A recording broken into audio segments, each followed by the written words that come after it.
Have you ever felt that friction on your team? You know, the crossed wires, the fuzzy expectations.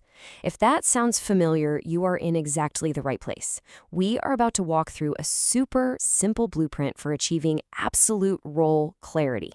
The kind that takes a team from confused to, well, crushing it. Let's dive. This quote, this really gets right to the heart of it, doesn't it? This is the core problem we're going to solve today. Because when you think about it, most of the frustration in any business, it isn't about bad people or bad intentions. No, it's about that silent gap between what one person expects and what another person delivers, all because it was never said out loud. So let's be really clear about what we're talking about here. This is not some boring business process issue. Not at all. This is a human problem. It's about that daily grinding frustration of not knowing if you're winning, not knowing what to focus on, or how your work even matters in the grand scheme of things. This right here, this is what happens when those roles are fuzzy and expectations are just assumptions floating in the air. Everybody is left guessing what good looks like. And let me tell you, guessing is the absolute enemy of accountability and high performance. You just can't build a great team in the dark.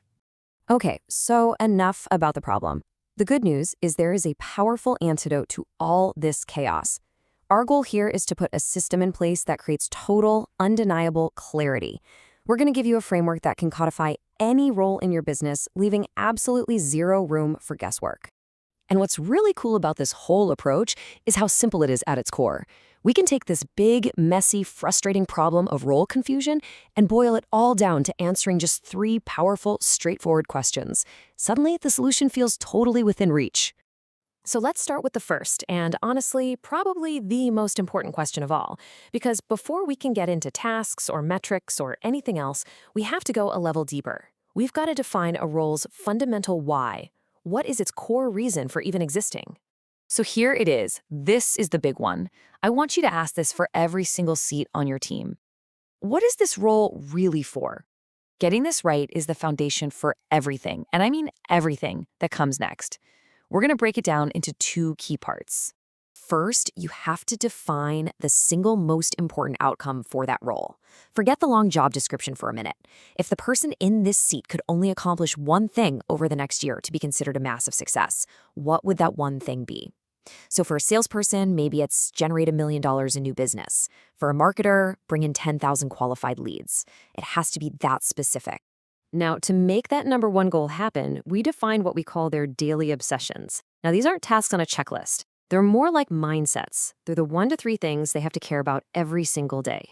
So if our salesperson's goal is that $1 million, their obsessions might be pipeline health and customer success. Every decision they make gets filtered through those lenses. Okay, so once we know why the role exists, the next step is to make success tangible. We have to pull it out of the clouds, out of this vague idea, and turn it into something that everyone can see and measure. It's about taking all the guesswork out of performance. And we do that by asking our second key question. What does winning actually look like? If someone is just absolutely crushing it in this role, how would we know? What are the real concrete signals of their success? And this is such a critical shift in mindset. Winning can't be a subjective gut feeling. It can't be just a manager's opinion. For there to be real, true clarity, winning has to be a number, period. This is where the Win the Week scorecard is so incredibly powerful. You take that big, scary annual goal and you break it down into a few key activities that define a successful week. And this isn't about micromanaging. It's the opposite. It's about empowering people. It gives them a crystal clear answer at a glance to the question, am I on track this week? Winning also means owning your piece of the machine. It's so important to define exactly which business processes a role is responsible for from the very beginning to the very end. This is the difference between just doing tasks and truly owning an outcome and being on the hook for making it better over time. And finally, clarity requires a map, a people map. Who does this person lead? Who are they accountable for? And just as important, who leads them? Where do they go for direction and coaching? Defining these lines on a simple map gets rid of so much confusion. Okay, on to the final, and I would say the most critical piece of this entire puzzle. This is the part that makes the whole thing stick. See, it's not enough to just define a role and then, hope for the best. We have to proactively build the structures that will help them succeed. This third question, This is really where great leaders and great companies separate themselves from the pack. How do we actively support this person so they can win? Because defining the role, that's only half the battle. Building a real support system is what drives engagement, growth, and keeps your best people from walking out the door. A great support system really has two different speeds, or two rhythms. First, you've got the weekly meeting. That's tactical. It's about reviewing the scorecard, solving problems, celebrating wins. But then you have the quarterly session. That's strategic. That's where you zoom out and talk about their career, their growth, their long-term future. The weekly keeps the work on track. The quarterly keeps the person on track. You need both. So what happens when you put all of these pieces together? What's the big payoff? Well, it's huge. And it's not just for the bottom line. It's for every single person on your team.